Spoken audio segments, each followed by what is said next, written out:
channel Rashmi M Classes, and I am Rashmi Mohalik. This is the second part of issue of sales certificates. So here we go. Section 56 subsection 4, time limit for delivery of certificates. So जो भी cell certificate issue हुए होंगे उनकी delivery कब तक हो जानी चाहिए, ठीक है. So every company shall, unless prohibited by any provision of law or any order of court, tribunal or other authority, deliver the certificate of all securities allotted, transfer or transmitted. पहला point, A point, within 2 months from the date of incorporation in the case of subscriber to the memorandum. हाँ, इसको पहले ध्यान से समझते हैं क्या ये कहता है. पहले तो ये कहता है कि हर कंपनी, अगर उसके ऊपर कोई लॉ की पाबंदी ना हो, कोर्ट का कोई ऑर्डर वो उसके विपरीत ना हो, ट्राइब्यूनल का कोई ऐसा ऑर्डर उसके विपरीत ना हो, या फिर कोई अदर अथॉरिटी का ऑर्डर उसके विपरीत ना हो, इन दैट केस जो भी सर्टिफिकेट इशू हुए होंगे ना, या फिर अलॉट हुए होंगे, ट्रांसफ़र हुए होंगे, ट्रांसमिटेड हुए होंगे, तो पहला ए पॉइंट जो बोलता है जो भी सब्सक्राइबर टू द मेमोरेंडम होंगे उनको कंपनी के इनकॉर्पोरेशन होने के 2 महीने के अंदर अंदर सर्टिफिकेट डिलीवर हो जाने चाहिए, ठीक है. मतलब सपोज मेमोरेंडम के जो सब्सक्राइबर है, मतलब जिनका नाम मेमोरेंडम ऑफ एसोसिएशन में लिखा है एज सब्सक्राइबर्स, जो रजिस्टर हुआ है, उन तक जब भी कंपनी इनकॉर्पोरेशन हुई होगी उस डेट से लेकर के 2 महीने के अंदर अंदर उन तक सर्टिफिकेट डिलीवर हो जाने चाहिए, ठीक है. पहला पॉइंट, इसको थोड़ा और अच्छे से समझा देती हूँ. सपोज एक कंपनी इनकॉर्पोरेट हुआ अप्रैल के महीने में, ठीक है, तो इन दैट केस उसके जो भी सब्सक्राइबर हैं, उसके मेमोरेंडम के जो भी सब्सक्राइबर हैं, उन तक सर्टिफिकेट कब तक पहुंच जाना चाहिए? विदिन 2 मंथ्स, मतलब जून तक, ठीक है. जून ख़त्म होने से पहले उनको उनका जो भी है सर्टिफिकेट डिलीवर हो जाना चाहिए. बी पॉइंट ये कहता है within 2 months from the date of allotment in the case of any allotment of any of its shares. Yes, ये भी वही बोलता है, अगर किसी के नाम से कोई शेयर अलॉट हुआ है, so in that case also जिस इंसान को, जिस शेयर होल्डर को, जिस डिवेंचर होल्डर्स को, जो भी या जिस भी सिक्योरिटी होल्डर को जो भी सिक्योरिटी अलॉटेड हुए हैं, जब से हुए हैं, जिस डेट से हुए हैं, उस डेट से लेकर के 2 महीने के अंदर अंदर उसको सर्टिफिकेट डिलीवर हो जाने चाहिए.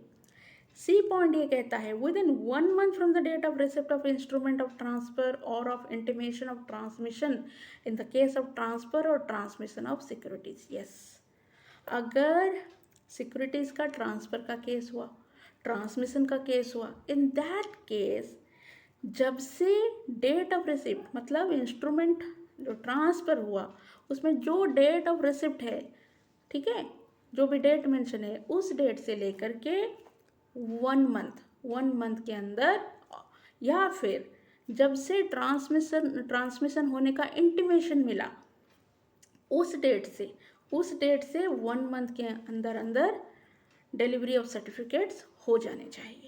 डी पॉइंट ये कहता है within 6 month from the date of allotment in the case of any allotment of debenture. अगर किसी के नाम से कोई डिवेंचर अलॉटमेंट हुआ है, इन दैट केस जिस डेट से अलॉटमेंट हुआ उस डेट से लेकर के 6 महीने के अंदर अंदर उस इंसान को डिवेंचर सर्टिफिकेट मिल जाना चाहिए, ठीक है.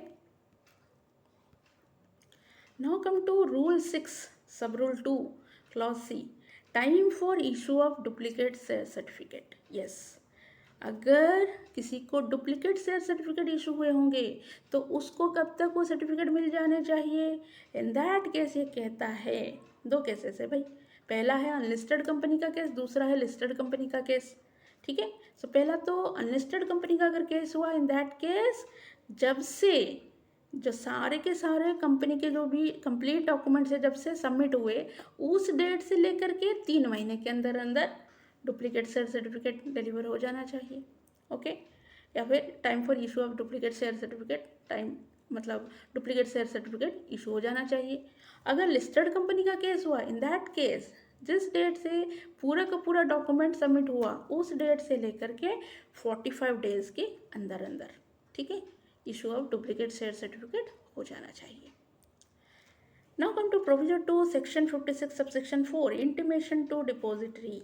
Okay, so जैसे कि हम जानते हैं सिक्योरिटीज़ कभी कभी डिपॉजिटरीज में भी डील करती है. So in that case when the securities are dealt with in a depository, the company shall intimate the details of allotment of security to depository like our NSDL and CDSL immediately on allotment of such security.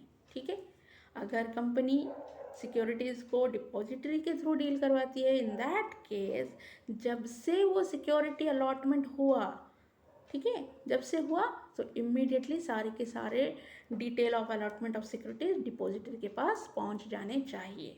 Okay, and no transfer date is required for transfer of shares where the shares are in held in dematerialised form. अगर shares dematerialised form में है, इन that केस कोई transfer date की ज़रूरत नहीं है. ठीक है, ट्रांसफर ऑफ शेयर करने के लिए कोई ट्रांसफर डेट की ज़रूरत नहीं है. Now come to section 56 subsection 6 डिफ़ॉल्ट एंड पेनल्टी.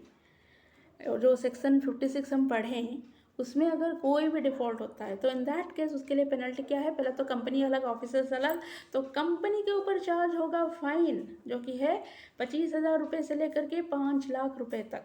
और जो जो ऑफिसर उस डिफ़ॉल्ट में शामिल होंगे, इन दैट केस उनके ऊपर जो फाइन लगेगा ना वो है 10,000 रुपये से लेकर के 1 लाख रुपए तक.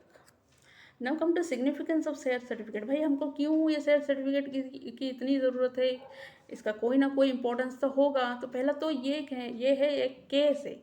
एक केस है घनश्याम चतुर्भुज versus industrial ceramic private limited का केस, जिसमें ये देखा गया कि जो शेयर सर्टिफिकेट है ना, ये एक डॉक्यूमेंट्री एविडेंस ऑफ टाइटल है. मतलब किसका है ये शेयर, कैसे पता चलेगा, जिसके नाम से शेयर सर्टिफिकेट इशू हुआ हो.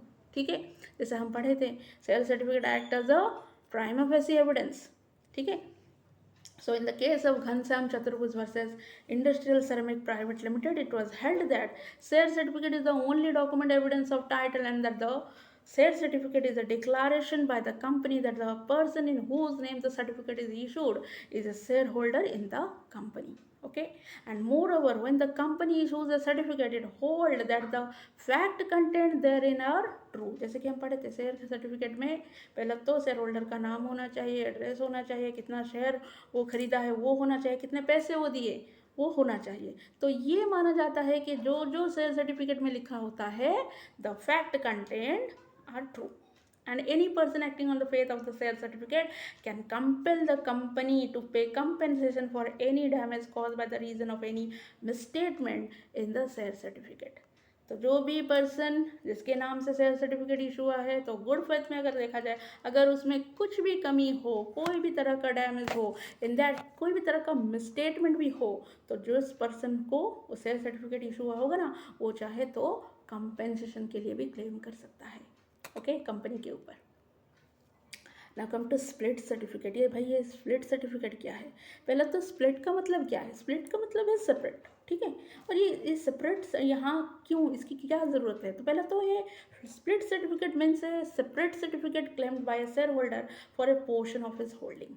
ठीक है, पूरा का पूरा जितना भी उस इंसान का, उस शेयर होल्डर का पूरा जितना भी होल्डिंग है, उसको वो बात नहीं कर रहा है. वो ये कर रहा है कि उसका सिर्फ एक कुछ पोर्शन, उसके लिए स्प्लिट सर्टिफिकेट भी इशू हो सकता है. ठीक है, so split certificate means a separate certificate claimed by a shareholder for a portion of his holding, and the advantage of a split certificate are that the shareholder may benefit in case of a transfer by way of sale or mortgage in small lots. ठीक है, इसका advantage ये है कि जो share holder है वो अगर किसी भी तरह का शेयर ट्रांसफ़र करना चाहे, ठीक है, सेल के ज़रिए हो या फिर मॉर्गेज के ज़रिए हो, कोई भी स्मॉल लॉट्स में, इन दैट केस उसको अच्छे से एडवांटेज देगा split certificate. Now come to whether share certificate and official publication. ठीक है, शेयर सर्टिफिकेट को हम ऑफिशियल पब्लिकेशन माने या ना माने. तो पहले तो according to section 44, the shares in a company are movable property transferable in the manner provided in the article of the company. ये पढ़े हैं हम. The shares are transferable, but in the case of public company, in the case of private company, shares are not transferable, they are restricted. Okay, ये general law है। लेकिन हाँ, public company के shares भी ट्रांसफ़र हो सकते हैं, उसमें भी क्लॉजेस है, लेकिन वो अभी मैं नहीं बताने वाली हूँ। So according to section private company के भी शेयर्स ट्रांसफरेबल है, लेकिन वो हम बाद में पढ़ेंगे। So according to section 44 the shares in a company are movable property transfer in the manner provided in the article of the company. Yes, so section 44 ये कहता है जो कंपनी के शेयर्स है ना, वो सब मूवेबल प्रॉपर्टी है जिसको ट्रांसफ़र किया जा सकता है। लेकिन किस मैनर में किया जा सकता है? कंपनी का आर्टिकल ऑफ एसोसिएशन जिस तरीके से कहा होगा या जिस तरीके से उस आर्टिकल में लिखा होगा उसी तरीके से, ठीक है। And the share certificate issued as per the section 46 subsection 1 shall be prima facie evidence of the title of the person to such shares। ये तो हम जानते हैं, शेयर सर्टिफिकेट जिसके नाम से इशू हुआ हो सेक्शन 46 सबसेक्शन 1 के तहत उसको प्राइमा फेसी एविडेंस कहा जाता है। So the prima facie evidence of the title of the person to such shares. Thus share certificates are पहला मूवेबल प्रॉपर्टी, ठीक है। शेयर सर्टिफिकेट क्या है? मूवेबल प्रॉपर्टी है। दूसरा क्या है? ट्रांसफरेबल है। And are the certificate of title. Yes, share certificate आपको उस सर्टिफिकेट का टाइटल भी देती है। हाँ भाई, जिसके नाम से वो शेयर सर्टिफिकेट इशू हो वो हो गया टाइटल, ठीक है। और वो हो गया उसका title, certificate of title of ownership also. Beneficial owner कौन? शेयर सर्टिफिकेट जिसके नाम से इशू हुआ, but are not publication in the nature of prospectus, so balance sheet, PL account, notice और advertisement, ठीक है। तो शेयर सर्टिफिकेट मूवेबल प्रॉपर्टी है, ट्रांसफरेबल है, सर्टिफिकेट ऑफ टाइटल ये भी देता है, लेकिन उसको हम एन ऑफिशियल पब्लिकेशन नहीं कह सकते। So what are not application to the nature of prospectus, balance sheet, profit and loss account, notice or advertisement. Therefore, the share certificate is not an official publication within the meaning of section 12 subsection 3 clause C of Companies Act 2013। तो अगर आपको question आएगा, बोलिए share certificate एक official publication है, तो answer होगा नहीं है। क्यों नहीं है? क्योंकि उसको इंक्लूड नहीं किया जाता as publication in nature of prospectus, balance sheet, profit and loss account, notice और advertisement. So therefore share certificate is not an official publication. Okay, now come to legal effect of share certificate. Yes, इस share certificate का legal effect क्या है? तो पहला तो ये कहता है share certificate is a statement by the company that the moment when it was issued the person named in it was the legal owner of the share specified in it and those shares were paid up to the extent stated. Yes, तो जब से share certificate issue होता है ना company के द्वारा, इससे ये पता चल जाता है किस इंसान के नाम से ये इशू हुआ हो वो बन जाता है उसका लीगल ओनर। जितने शेयर्स मेंशन होंगे उस शेयर सर्टिफिकेट में, जितना पैसा लिखा होगा उस शेयर सर्टिफिकेट में, उसे ये पता चल जाता है कि इस इंसान ने इतने पैसे दिए हैं और इतना उसका शेयर है। So as a result a share certificate once issued by the company binds it in two ways, namely by estoppel as to title and number b by estoppel as to payment. ये दोनों के दोनों ये जो binding nature का है ना share certificate, ये जब भी इशू होता है तो इस तरीके से ये एप्लीकेबल हो जाता है। पहला by estoppel as to title and by estoppel as to payment. तो चलिए इसको अच्छे से और जानते हैं। By estoppel as to title क्या होता है, by estoppel as to payment क्या होता है।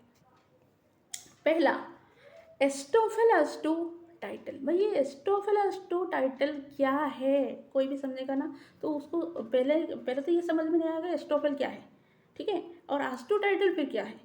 तो पहले तो ये एस्टोफल एज टू टाइटल का मतलब ये है कि जिस इंसान के नाम से ये शेयर सर्टिफिकेट इशू हुआ है ना, वो अल्टीमेटली उस शेयर होल्डर का मालिक बन गया और उस कंपनी का शेयर होल्डर बन गया, और उसका जो टाइटल ये मिला है कि वो ओनर है, शेयर होल्डर है, उसको कोई कंपनी, जो भी कंपनी का उसने शेयर खरीदा होगा वो कंपनी डिनाई नहीं कर सकती। ये नहीं कह सकती कि नहीं नहीं आप मेरे कंपनी के शेयर होल्डर नहीं हो, ऐसा नहीं कह सकती कंपनी। क्यों नहीं कह सकती भाई? क्योंकि एस्टोफल एज टू टाइटल कंपनी ने खुद सर्टिफिकेट इशू करवाया है उसके नाम से, तो ये टाइटल तो उसी को मिलेगा. So estoppel has to title. So it is a declaration by the company to the entire world. हाँ, कंपनी पूरे वर्ल्ड को ये बताती है कि मैं इस इंसान के नाम से ये सर्टिफिकेट इशू करवा रहा हूँ, तो अभी ये मेरा शेयर होल्डर बन गया. Okay, so company is stopped from denying his title to the shares. तो कंपनी अब कभी भी ये नहीं मना कर सकती कि ये मेरा शेयर होल्डर नहीं है. नहीं भाई, ये शेयर होल्डर है. ठीक है, क्यों? क्योंकि